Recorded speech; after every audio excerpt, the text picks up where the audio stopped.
मकान मालिक मेरी बीवी पर बुरी नज़र रखता था, क्योंकि मैंने घर से भागकर एक लड़की से शादी कर ली थी और मुझे किराए के घर पर रहना पड़ा था। जब उसने मेरी बीवी को देखा तो उसके इरादे खराब हो गए। एक दिन जब मकान मालिक मेरे पास किराए के पैसे लेने आया तो मेरे पास पैसे नहीं थे।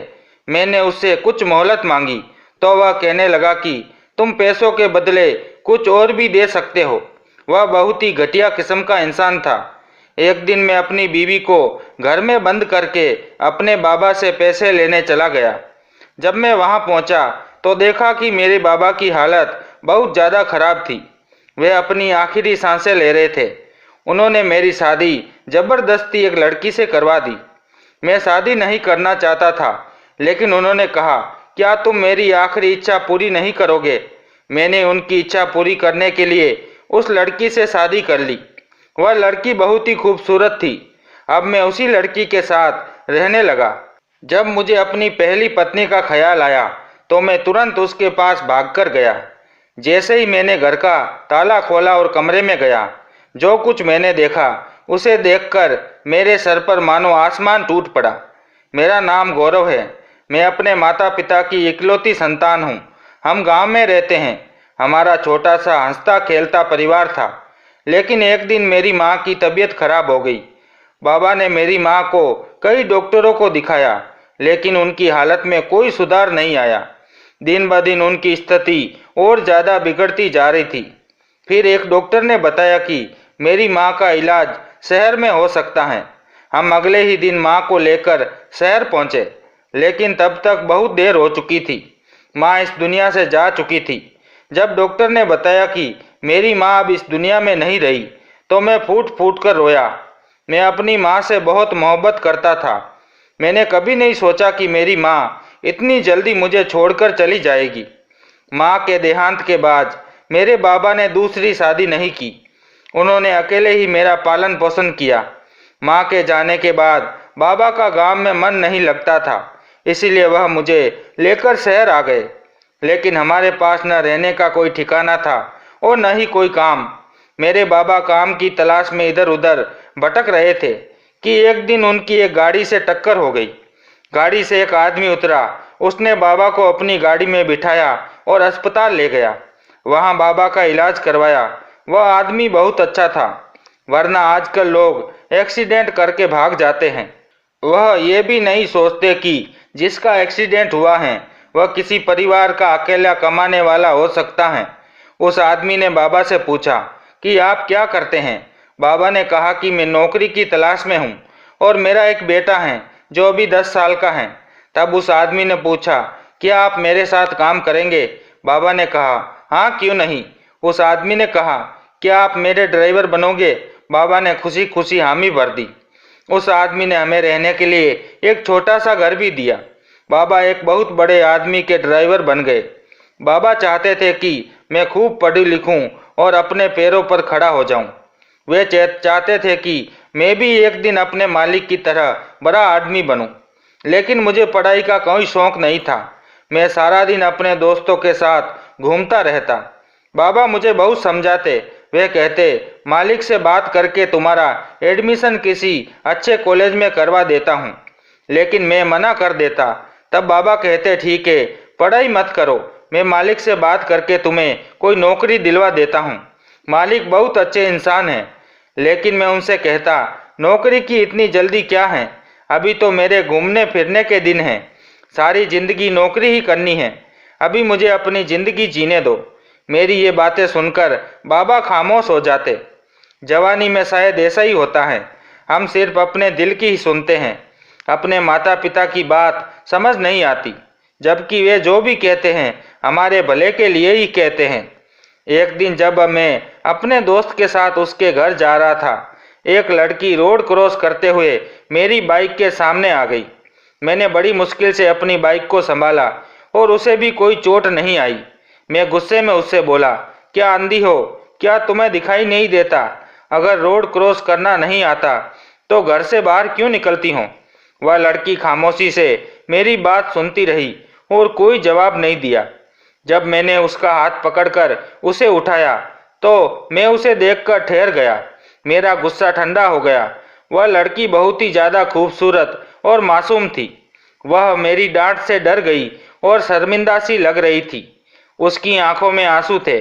मैंने उससे कहा, अब इसमें रोने की क्या बात है?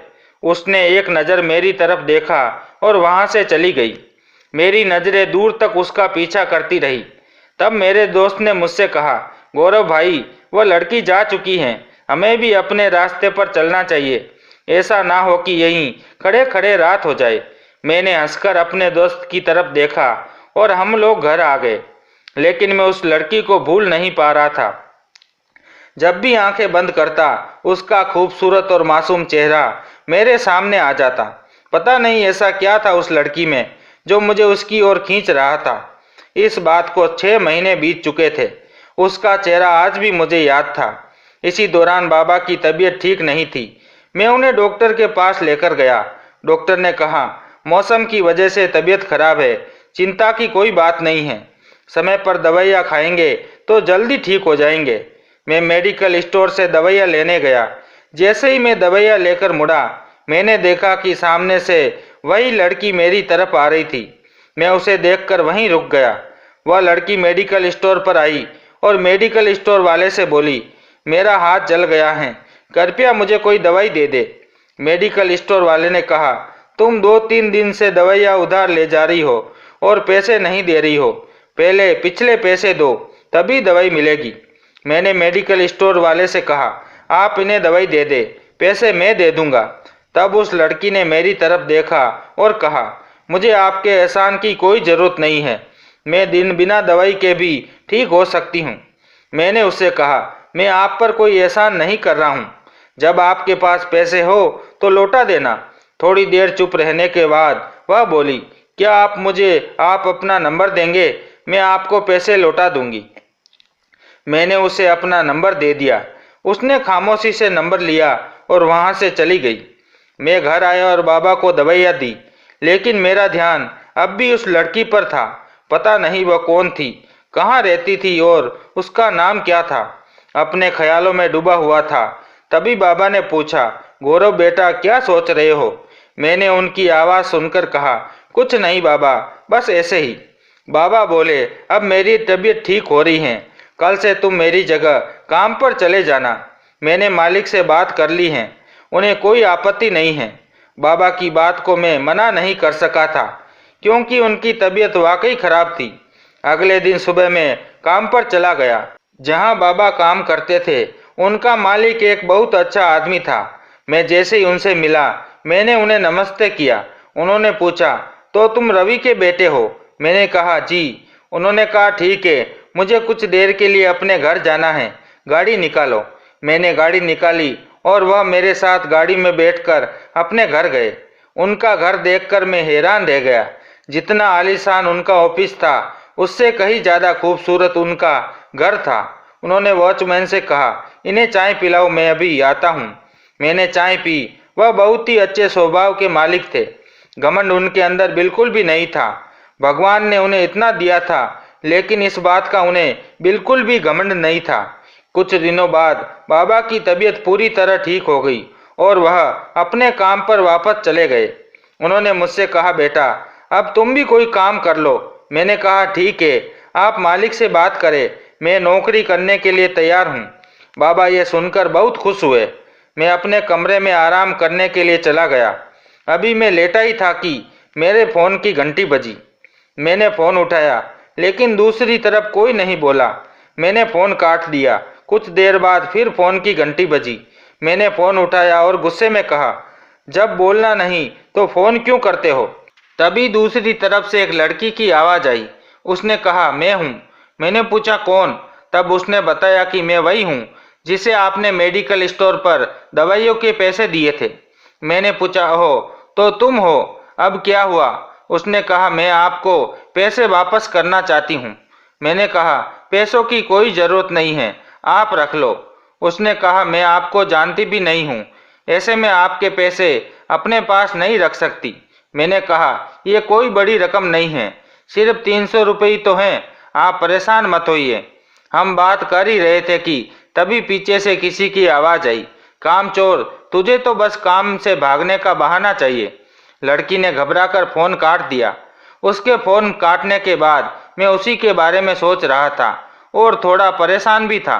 मैं बार बार अपने मोबाइल की तरफ देख रहा था कि शायद वह लड़की मुझे कॉल करे, लेकिन उसकी कोई कॉल नहीं आई। फिर कुछ दिनों के बाद मैंने खुद ही उसे कॉल लगाई, लेकिन उसने फ़ोन रिसीव नहीं किया। मैंने दोबारा उसका नंबर मिलाया। इस बार फ़ोन रिसीव हो गया। फ़ोन पर वही लड़की थी। मैंने उससे पूछा, उस दिन क्या हुआ था? तुमने फ़ोन क्यों काट दिया? मुझे तुम्हारी फिक्र हो रही थी, इसलिए सोचा कि तुम्हें कॉल करके पूछ लूँ सब ठीक तो है। मुझे उसकी सिसकियों की आवाज़ सुनाई दी। मुझे लगा कि वह रो रही हैं। मैंने उससे पूछा, क्या बात है, तुम रो क्यों रही हो? उसने तुरंत फ़ोन काट दिया। मैंने फिर से उसका नंबर लगाया, लेकिन उसका फ़ोन बंद जा रहा था। मैं अपने कमरे में बेचैन सा हो गया, इसीलिए बाहर आकर टहलने लगा। बाबा ने मुझे टहलते हुए देखा और पास आकर पूछा, क्या हुआ बेटा, कोई परेशानी है क्या? मैंने कहा, नहीं बाबा, कोई बात नहीं। बाबा बोले, अगर कोई बात है तो मुझे बताओ, मैं तुम्हें इतना परेशान हाल नहीं देख सकता। मैंने कहा, ठीक है बाबा, अगर कोई बात होगी तो मैं आपको बता दूंगा। फिर बाबा अपने कमरे में सोने के लिए चले गए। मुझे नींद नहीं आ रही थी। मेरी आंखों से जैसे नींद उड़ गई थी। मैं अपनी बेचैनी को समझ नहीं पा रहा था। मैं सोच रहा था कि पता नहीं मैं उस अजनबी लड़की के लिए इतना परेशान क्यों हो रहा हूँ। फिर एक दिन उसने मुझे कॉल की। उसने मुझे मिलने के लिए बुलाया। मैंने मिलने के लिए हाँ कर दी और उसकी बताई हुई जगह पर चला गया। जब मैं वहाँ पहुँचा तो उसके हाथ में एक बैग था। मैंने उससे पूछा, आप कहाँ जा रही हैं? उसने कहा, मुझे आपकी मदद चाहिए। क्या आप मेरे लिए कुछ कर सकते हैं? मैंने कहा, हाँ बिल्कुल, क्यों नहीं। तब उसने कहा, मैं अपना घर छोड़कर आई हूँ। ये कहते ही वह रोने लगी। फिर उसने कहा, आप मुझसे शादी कर लीजिए। मैं आपको कभी परेशान नहीं करूँगी, आपसे कभी कुछ नहीं मांगूंगी। जहाँ आप रखेंगे, जैसे रखेंगे, मैं वहाँ रह लूँगी। कभी किसी बात की शिकायत नहीं करूँगी। मैं उसकी ये बात सुनकर खामोश हो गया। मुझे समझ नहीं आ रहा था कि मैं उसकी इस बात का क्या जवाब दूं। उसने कहा, मैं जानती हूं कि आप सोच रहे होंगे, पता नहीं कैसी लड़की हैं, खुद ही शादी के लिए कह रही हैं, जबकि आप मेरे बारे में कुछ भी नहीं जानते और न ही मैं आपको जानती हूं। वह लड़की बहुत ज़्यादा रो रही थी, लेकिन मुझे उसके आंसू देखे नहीं जा रहे थे। वह बहुत मासूम और सीधी सादी थी। शायद मैं उससे मोहब्बत करने लगा था, इसलिए मैं उसे रोते हुए नहीं देख सकता था। मैंने उससे कहा, तुम परेशान मत हो, मैं तुमसे शादी करने के लिए तैयार हूँ। मैं उस लड़की को लेकर दूसरे शहर चला गया। वहाँ मैंने किराए पर एक मकान लिया। उस लड़की का नाम आराध्या था। मैंने वहाँ जाकर उससे शादी कर ली। हम दोनों वहीं साथ में रहने लगे। एक दिन उसने कहा, मैं आपको अपने बारे में सच्चाई बताना चाहती हूँ। मैंने कहा, ठीक है, बताओ। उसने बताया, जब मैंने होश संभाला तो सिर्फ अपने चाचा को देखा। मेरे माता पिता के बारे में मुझे कुछ भी पता नहीं है। वे कौन थे और उनकी मौत कैसे हुई? जब मैंने चाचा से पूछा कि मेरे माता पिता की मौत कैसे हुई, तो उन्होंने बताया कि एक एक्सीडेंट में मेरे माता पिता दोनों की मौत हो गई थी। तब मैं सिर्फ 1 साल की थी। तब से मेरी जिम्मेदारी चाचा के ऊपर आ गई थी। उन्होंने मुझे संभालना शुरू किया। मैं बहुत छोटी थी, इसलिए कुछ समझ नहीं पाती थी कि चाचा सच बोल रहे हैं या झूठ। जब मैं थोड़ी बड़ी हुई और पड़ोस के बच्चों को स्कूल जाते देखा, तो मैंने भी चाचा से कहा, मुझे भी स्कूल जाना है। चाचा ने मुझे डांट कर कहा, मेरे पास इतने पैसे नहीं हैं कि तुम्हें स्कूल भेजूं और तुम्हारा खर्च भी उठा सकूं। शुक्र करो कि तुम्हें यहाँ 2 वक्त का खाना मिल जाता है। अगर मैं ना होता तो तुम्हें अनाथ आश्रम में छोड़ आता। चाचा की बातें सुनकर मैं रोने लगती। भगवान से कहती, तूने मेरे माता पिता को क्यों छीन लिया? अगर उन्हें बुलाना ही था तो मुझे भी साथ ले जाता। मुझे अकेला क्यों छोड़ दिया? मैं रोते रोते सो जाती। जहाँ चाचा रहते थे वह घर बहुत बड़ा था। सुबह होते ही चाचा काम पर चले जाते। मैं सारा दिन घर में अकेली रहती थी। मुझे घर में अकेले बहुत डर लगता था। मैं कमरे के कोने में बैठी रहती थी और अपने माता पिता को याद करके रोती रहती थी। जब मैं बड़ी हुई तो एक दिन चाचा एक औरत को अपने साथ घर लाए। मैंने चाचा से पूछा, ये औरत कौन है? चाचा ने कहा, ये तुम्हारी चाची हैं। मैंने इससे शादी कर ली है और तुम जो हमारे लिए कुछ खाने को बना कर ले आओ। मैंने चाचा से कहा, घर में कुछ भी खाने को नहीं है। चाचा ने गुस्से से कहा, सारा दिन घर में पड़ी पड़ी खाती रहती हूँ, कुछ तो हमारे लिए छोड़ दिया करो। फिर उन्होंने मुझे जोर से थप्पड़ मारा, जिससे मैं नीचे गिर गई और मेरा सिर दीवार से जा टकराया। मेरे सिर से खून बहने लगा। न तो चाचा ने और न ही चाची ने मुझे उठाया। मैं खुद ही नल के पास गई और अपना खून साफ किया। फिर रोते रोते अपने कमरे में चली गई और सो गई। सुबह उठी तो मेरे सिर में बहुत तेज दर्द हो रहा था और तेज बुखार भी था। मैं कमरे से बाहर आई तो देखा कि चाचा घर नहीं थे, शायद वे काम पर गए थे। मैं अपने पड़ोस के घर गई। जैसे ही मैंने दरवाज़ा खटखटाया, कमजोरी के कारण मैं वहीं गिर गई। जब आंख खुली तो मैं अपने घर में थी और पड़ोस वाली आंटी मेरे पास बैठी थी। उन्होंने मुझे अपने घर से खाना बनाकर खिलाया और दवा दी।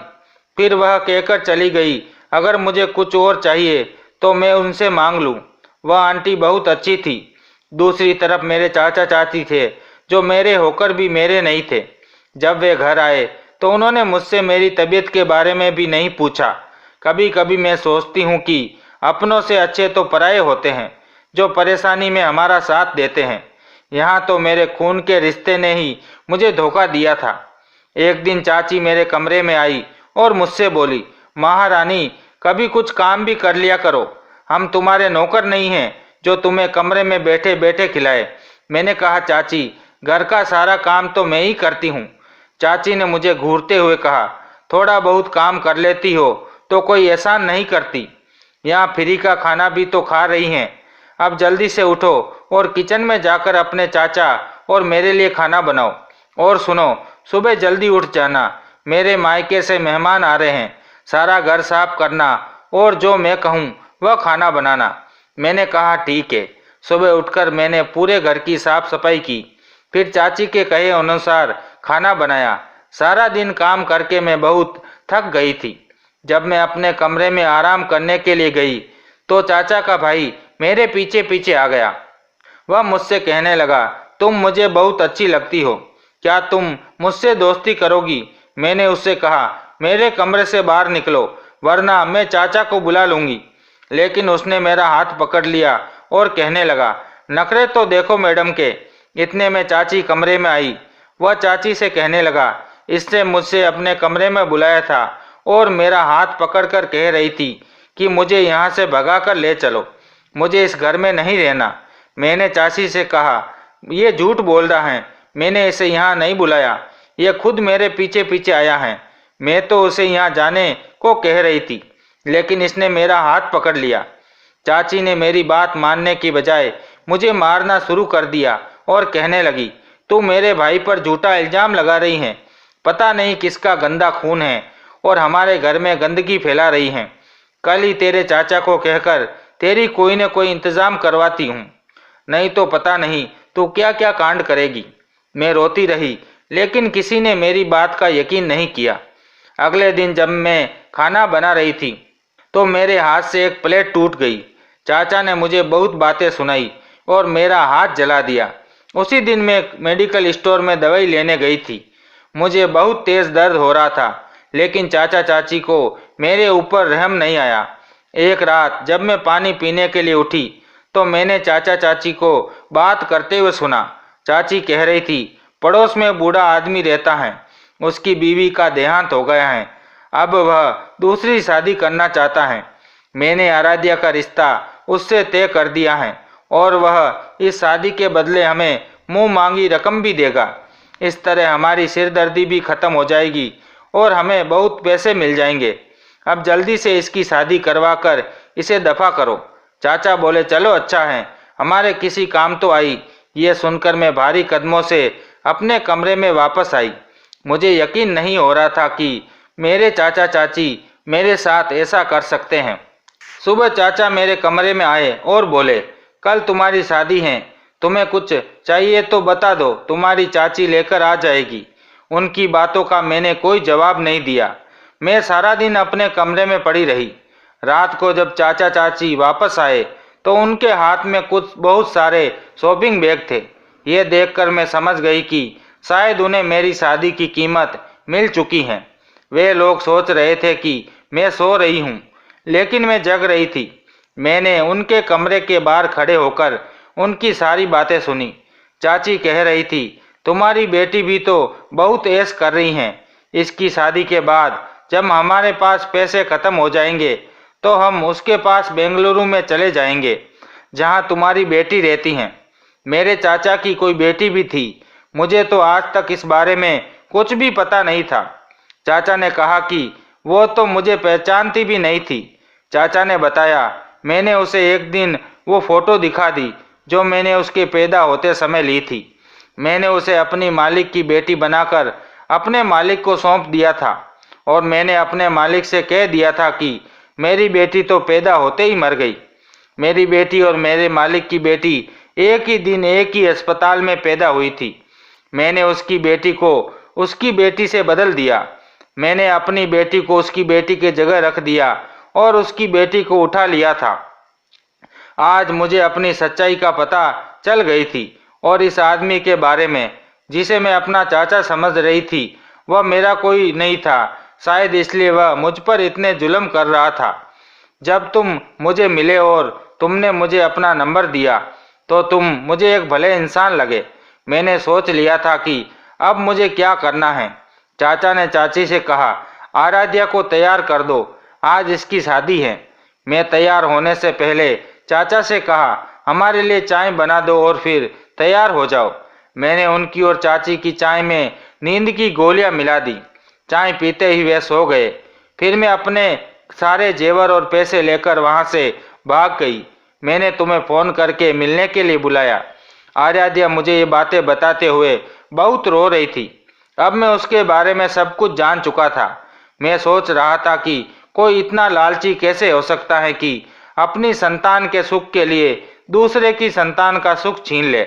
मैंने आराध्या को चुप कराया और उससे कहा, तुम फिक्र मत करो, अब मैं तुम्हारे साथ हूँ। उसके चेहरे पर भी एक सुकून था, क्योंकि उसका दिल हल्का हो चुका था। हमें शहर छोड़े हुए 6 महीने हो गए थे। जो कुछ हमारे पास था सब कुछ खत्म हो गया था। हम दोनों ने छुपकर शादी कर ली थी। आराध्या जो पैसे लेकर आई थी, कुछ महीने तक उससे हमारा गुजारा हो गया था, मगर अब हमारे पास पैसे खत्म हो गए थे। मैं बहुत परेशान था। मकान मालिक भी रोज किराया लेने के लिए आता था। उसे देने के लिए मेरे पास पैसे नहीं थे। वह मेरी पत्नी पर गलत नज़र रखता था। जब मैं उससे कुछ मोहलत मांगता तो वह कहता कि पैसों के बदले वह कुछ और भी दे सकता है। मुझे उसकी ये बात सुनकर बहुत गुस्सा आता। एक दिन मैंने सोचा, क्यों ना मैं अपने बाबा के पास जाऊं, वह जरूर मेरी कुछ ना कुछ मदद करेंगे। मैंने अपनी पत्नी को घर में बंद करके बाहर से ताला लगा दिया और बाबा के पास चला गया। बाबा मुझे देखते ही बहुत खुश हो गए। उन्होंने मुझे वापस नहीं आने दिया। वे बहुत बीमार थे। मैं इस हालत में उन्हें छोड़कर वापस नहीं आ सकता था। उन्होंने जबरदस्ती मेरी एक लड़की से शादी करवा दी। मैं उस लड़की से शादी करना नहीं चाहता था, लेकिन बाबा ने मेरी एक ना सुनी और मेरी शादी करवा दी। इसी तरह 1 साल गुजर गया। मुझे अपनी पहली पत्नी का ख्याल आया। मैं उसी रात उसके पास भागकर गया। जैसे ही मैंने अंदर कदम रखा, अंदर का नज़ारा देखकर मेरे पैरों तले जमीन खिसक गई। अंदर मेरी बीबी के साथ एक छोटा सा बच्चा सो रहा था। आराध्य ने मुझे देखते ही पूछा, तुम कहाँ थे? मुझे छोड़कर कहाँ चले गए थे? क्या तुम्हें मेरा बिल्कुल भी ख्याल नहीं आया? मैंने आराध्य से पूछा, आराध्य ये किसका बच्चा है? उसने हैरत से मुझे देखा और कहने लगी, किसका हो सकता है, ये बच्चा तुम्हारा ही है। जब तुम मुझे छोड़कर गए थे तब मैं प्रेग्नेंट हो चुकी थी। तुमने तो जाने के बाद पलटकर भी नहीं देखा कि मैं किस हाल में हूँ, जिंदा भी हूँ या मर गई। मैंने रोते हुए अपने बच्चों को गोद में उठा लिया और उससे बहुत प्यार करने लगा। मैंने आराध्य से कहा, मुझे माफ़ कर दो। फिर मैंने उसे सब कुछ बताया कि मेरे पास पैसे नहीं थे। मैं अपने बाबा से पैसे लेने चला गया था। जब मैं वहां पहुंचा तो बाबा की हालत बहुत खराब थी। मैं उन्हें इस हालत में छोड़कर वापस नहीं आ सकता था। उन्होंने मुझे ज़बरदस्ती एक लड़की से शादी करने के लिए मजबूर किया। वह बाबा के मालिक की बेटी थी। मालिक का बाबा पर बहुत बड़ा एहसान था, इसलिए बाबा उनसे मना नहीं कर सके। बाबा की हालत ऐसी नहीं थी कि मैं उन्हें कुछ बता सकता, इसलिए मजबूरन मुझे उससे शादी करनी पड़ी। उसके बाद मैं बाबा की देखभाल में लग गया। कुछ ही दिन पहले बाबा का देहांत हो गया, लेकिन बाबा ने मुझसे वादा किया था कि मैं कभी भी उनके मालिक का साथ ना छोड़ूं। मालिक की बेटी बहुत जिद्दी और बिगड़ी हुई है। मालिक खुद बहुत अच्छे इंसान हैं। मालिक की पत्नी बहुत बीमार थी, वह अस्पताल में थी, लेकिन उनकी बेटी को अपनी माँ की कोई परवाह नहीं थी। ऐसा लगता था जैसे वह उसकी माँ ही नहीं है। मालिक भी अब उम्र हो चुकी हैं, इसलिए मुझे ही उन दोनों का ख्याल रखना पड़ता है। मालिक की बेटी भी मुझसे शादी नहीं करना चाहती थी, वह किसी और को पसंद करती थी।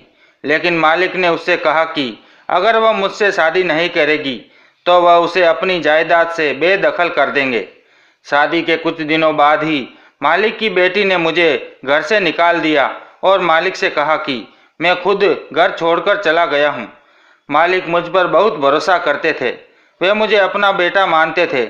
मैंने एक दिन मालिक को सब सच बता दिया। मालिक ने मुझे माफ़ कर दिया और कहा कि मैं अपनी पत्नी को वापस यहाँ लेकर आऊँ। मैं जिंदगी की परेशानियों में उलझा हुआ था। मैंने आराध्या से माफ़ी मांगी।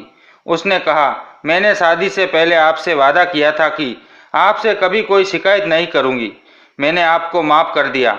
आराध्या ने बताया कि आपकी गैर मौजूदगी में मकान मालिक ने उसे बहुत परेशान किया, लेकिन एक दिन जब मकान मालिक की बेटी कॉलेज से वापस आ रही थी तो कुछ लड़कों ने उसके साथ गलत हरकत कर दी। मकान मालिक को जब ये पता चला तो उसे बहुत पछतावा हुआ। उसने कहा, शायद मेरी गलतियों की सज़ा भगवान ने मेरी बेटी को दी है। मैंने दूसरों की औरत की इज्जत नहीं की, इसलिए आज मेरी बेटी के साथ ये सब हुआ।